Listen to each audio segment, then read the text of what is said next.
We are live.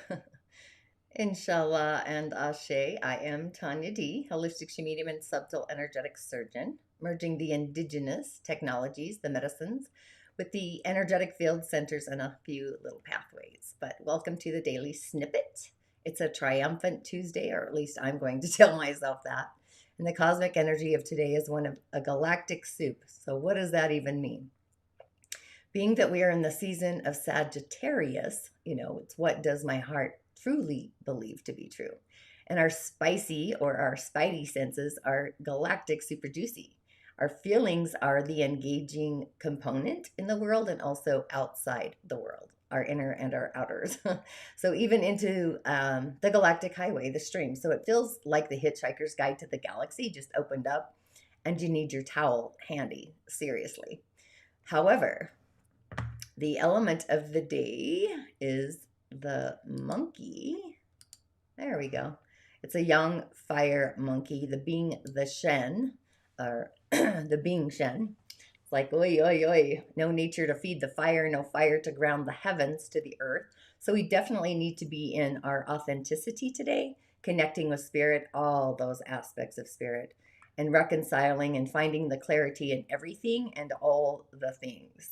So I would light a candle, build a fire if you can, do the things that really light your inner fire. Cooking is a fire energy, make some soup, make some cookies, bring in some new style of herbs, if you will. I'm going to start creating otherworldly balms and things myself to feed my inner fire. No more than that. If you're feeling the call for a divination, be sure to reach out. There's some super insightful things that can come through a divination. But the monkey on the day branch, monkeys at their very best should allow energy of life to really unfold and just recognizing the universal force, the galactic force, what most people would call the presence of God universe for me, or an otherworldly presence, otherworldly beings and ancestors, and so much more. They have and they know so much more than we do. So it's just a willingness to surrender and trust the universe to kind of exact that retribution, no matter what it is, or to exact none. So we are in a cosmic need to be upfront with ourselves and also with others. And there's no need to have an ulterior motive. So it's just an open expression of life and just allow it to flow to and through us in every expanding circle, where we're willing to throw the monkey wrench away and stop altering our experiences. So really loving the universe can give us its all. So this monkey energy can also bolt when something gets too close to cracking up that cosmic egg, creating a world that we literally can control, a world that we've kind of structured so we can live and also function. So when a person or event comes along that has the potential of cracking it wide open, the monkey really doesn't like this, making us look at our pain and face the music and just move through the darkness to find that healing. You'll often leave kind of dramatically or hastily without careful consideration. It's not you, you might say, but this is the best thing that's ever happened, or, but you're out of here. But of course, it is you. Now, not because you're the wrong person, it's because we're probably the right person to lead the monkey through the stuff. Maybe it's better. Maybe it's better the devil you know than the devil you don't know, if that makes sense. So as a monkey, the energy, you have a devil of a time letting the universe give to you. So what if you just let it all go? What if you do it? What would you do if you weren't holding your world together day after day? It's like letting go and receiving. So that's hard really for this energy of the monkey to do, because the monkey holds on so tightly sometimes. Events really kind of happen suddenly and they take things completely out of control. So the more you can let go, the less tendency the universe has to really pull the rug out from under our feet periodically to force us to let go and experience what it's like to really have faith and to trust the universe. So, a person with monkey control issues, its corresponding organ is actually the bladder, and the bladder deals with control versus faith. So, it might be overt or it might be covert. But control is this mitigating factor in this energy in our day to day lives, or the year, the month, and today it's in the day. Because of being controlled as a child, this monkey energy, they kind of make decisions somewhere along the way to really take control in their adult life in order to make sure they aren't buffeted around. I'm thinking of a buffet. I can't remember the name of the restaurant, but buffeted around by faith anymore. They become stiff, they become rigid, they become direct. They won't even allow their visions to take their own course, their self visualizations. Everything's fine, just fine, and, thank you. So denial is actually another aspect of the bladder, also self denial. And when we deny ourselves something on a conscious level, so we won't be denied something psychologically or deeper. So what does that look like? It's like wanting to lose weight consciously, but subconsciously you need that weight for protection. So the monkey can really be a hard person to muscle test. They're able to block or supersede the truth of their beingness simply because they're just used to overriding life when it doesn't fit their suit, the skin they're in. They hate change, and they try to maintain their life in this constructed way that they've actually created. And the bladder is actually, as an energy, the Bladder Meridian is said to be the seed of emotions.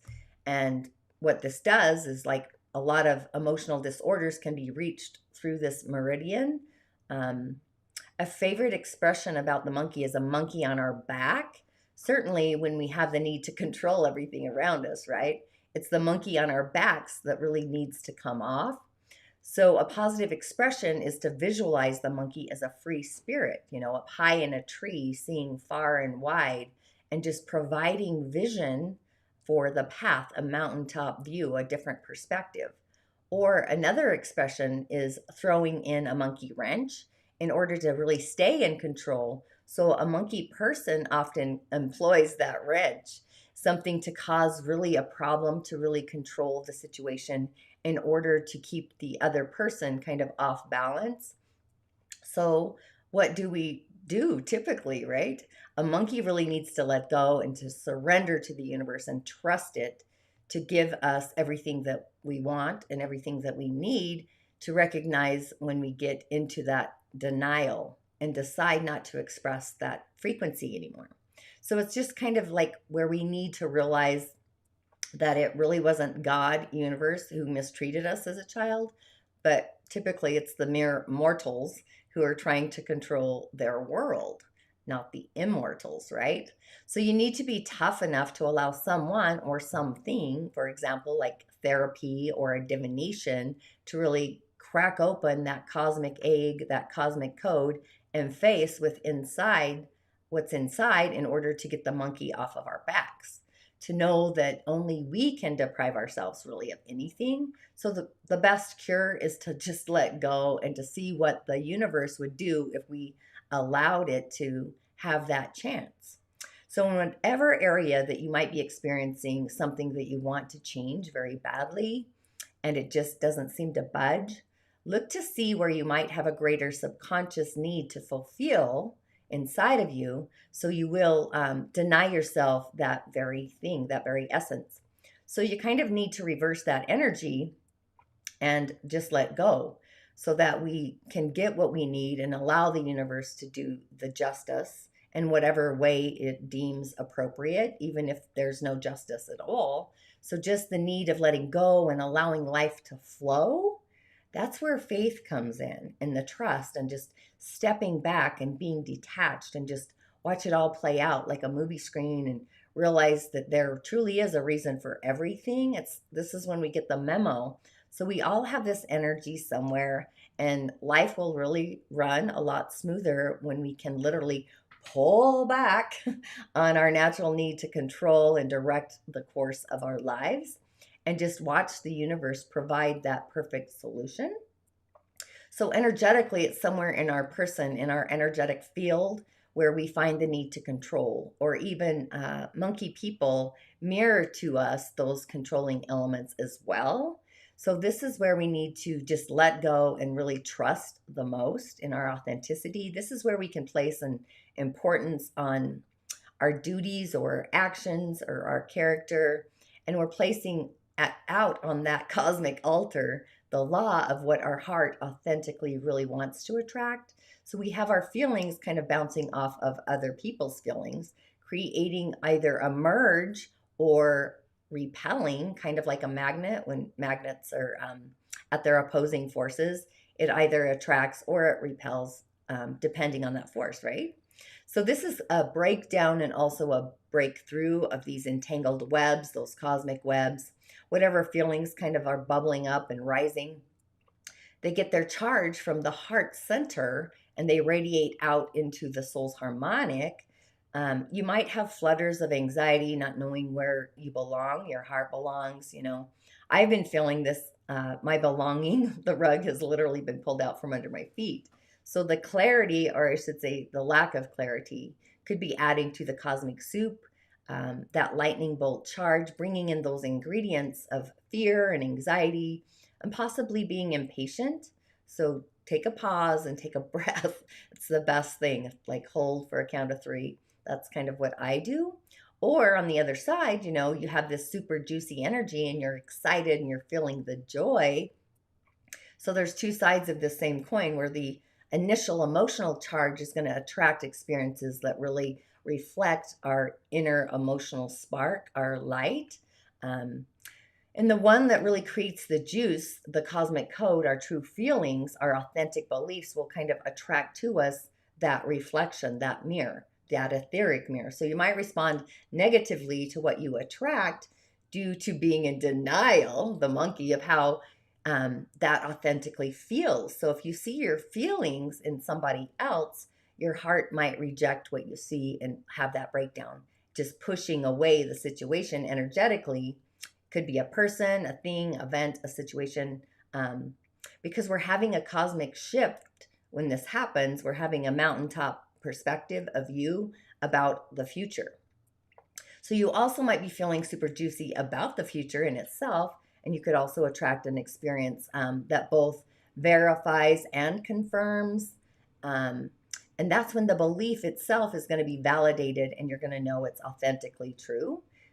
Then this future transforms to be positive, and hopefully you can see a perspective from that mountaintop or even from the clouds, really. So in the cosmic soup, these juicy ingredients that are kneading that dough are the initial feeling and the belief that comes up, bubbles up from the perspective. That happens because it's being shifted. So really kind of pay attention to what you attract today and see if it's teaching you or affirming something that your heart already knows inside of you. And just use your feelings to fill out those thread lines of what does belong and what does not belong.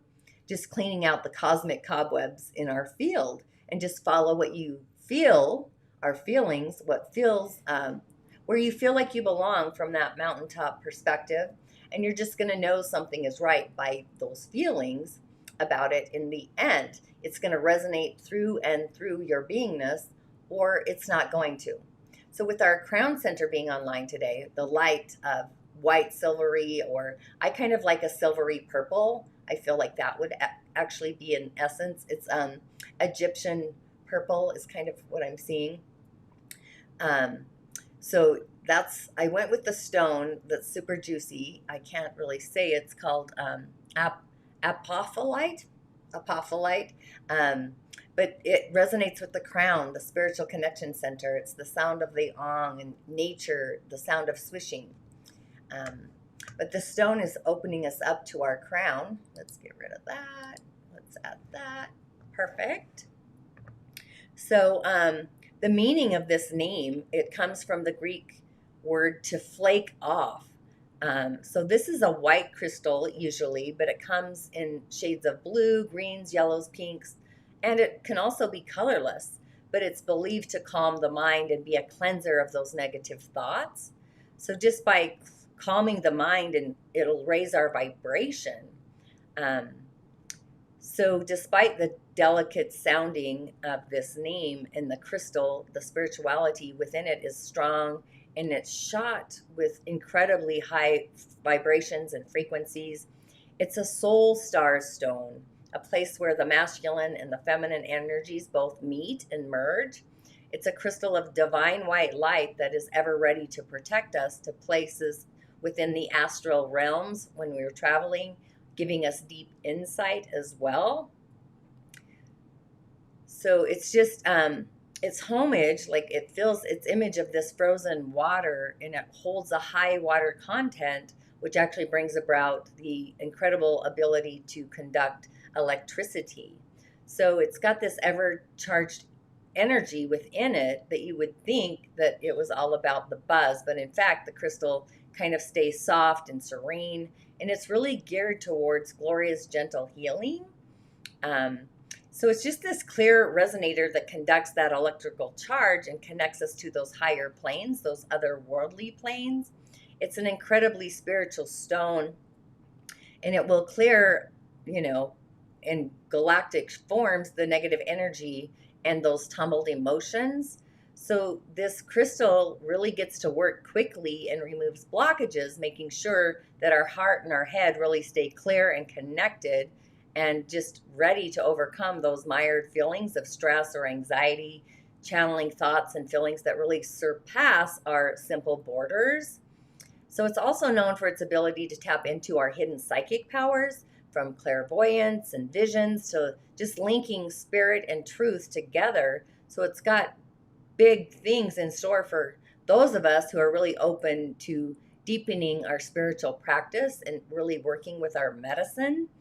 And we all know that the mind, the body, and the soul are really intricately connected, and they all feed each other in health and wonder and wellness and bliss. So in a physical sense, this stone ensures that the memory is sharp as a tack. Sometimes when we're overtaken by our feelings of fear and anxiety and the cobwebs of worry, we aren't able to hone or focus as much as we would actually like to.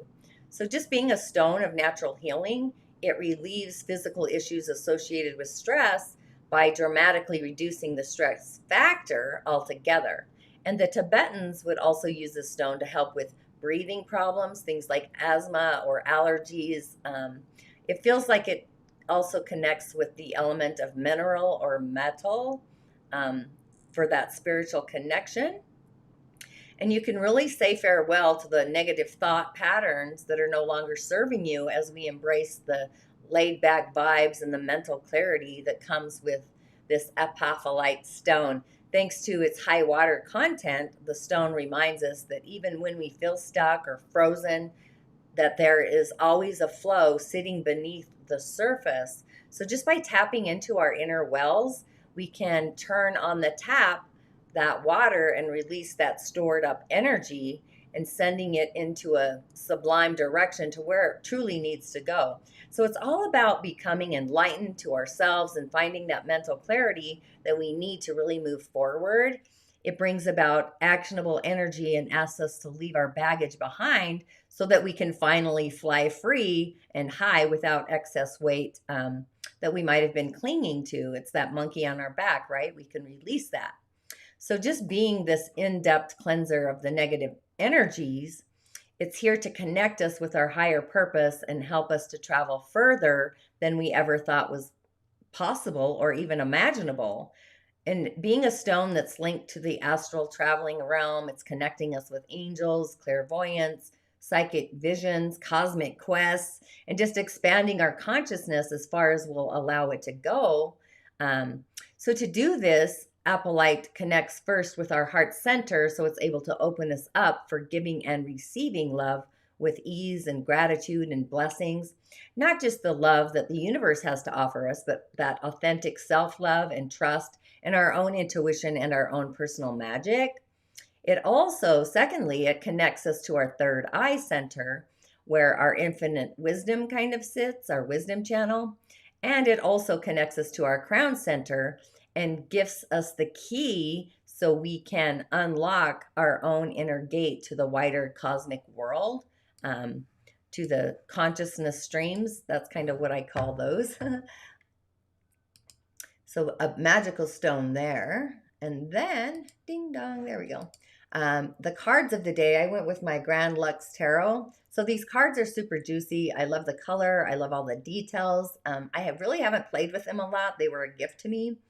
But first, we have the Nine of Coins, and we see this refined woman. I don't know if you can see that she's actually holding a hooded falcon, which my falcons have left the grid here, but we can just assume, by looking at her that she's a woman of like means, and she means very well. She's dressed kind of juicy in herself. It actually, with her hat, it kind of reminds me of a court jester, but her falcon is kind of a elegant sport of like privilege, like a privileged class, but her demeanor is actually kind of somber. And the falcon is not there just as an entertaining pastime, but more as a metaphor for personal restraint and control over one's own natural and also wilder kind of instinct. I think that's why it's hooded. But being that it's reversed, I would say that those natural instincts are coming down from the crown so we can activate them and utilize the falcon for the good. And then we have, I think I've pulled this card before. This is the Three of Wands, and you can see that the ship is sailing. So there's a choice that was made, maybe a risk that was taken, or an effort to do something juicy. And now it's just saying that all we can do is kind of wait and hope that those results are actually worthwhile. I would say to have faith that they are. And you can again see in the horizon, in the distance, that's where we see the ship, but that also represents our dreams. Like the ship is coming in, our dreams are coming in. And threes are also, they're a Sagittarius energy, which is the energy of the season that we're actually in. So it's like the dreams are coming in. That's kind of like the 11th house in astrology as well, but the cosmic juiciness. And then I also pulled the Three of Cups. So this is like this joy gathering kind of special occasion party with friends and family and neighbors. It really is kind of a Jupiterian energy as well, but it's emotions, it's cups. And they're clinking those glasses together to kind of make a toast and celebrate, even though it's reversed. But I love that you can see the three women at the bottom there because it's reversed. So the emotions might be imbued inside our bodies, our inner world, or the heavens could be bringing some emotional support from the cosmic energy as well. The realms of our ancestors, they're celebrating their arrival of Elder Melodoma, my mentor. If you've watched my short video to honor him, it'll say Elder Melodoma Pertis Somme. So it's like the legacy lives on, and you've left a house full of your medicine. So we're going to flow forward with clarity to honor the wisdom that's instilled in us and also upon us. So I would be in our observation station and really hold the galactic faith and the trust in the universe and grounding our feelings into nature or into fire, but feeling nature to transform and shift and transition. As we do this and we just observe truly where our heart belongs, there should be no resistance in those streams of consciousness, those conscious river streams. And if you have that, this is going to create chaos in those cosmic threads. And just know that you are unlimited potential that can create otherworldly possibilities cascading out into the future. That's galactic. It's super juicy, right? So we're transforming this dimension that we belong on and our beliefs about what that dimension looks like at the same time. So it's super juicy. So I would affirm that I am supplied with the otherworldly ingredients to change or shift your life, to transform it. That's the energy of today. It feels kind of wonky to a lot of people, but it's kind of a natural energy for me. So it always brings in a new juice, I should say, or a cosmic ingredient even. So thanks for tuning in. And as always, I will see you on the other side.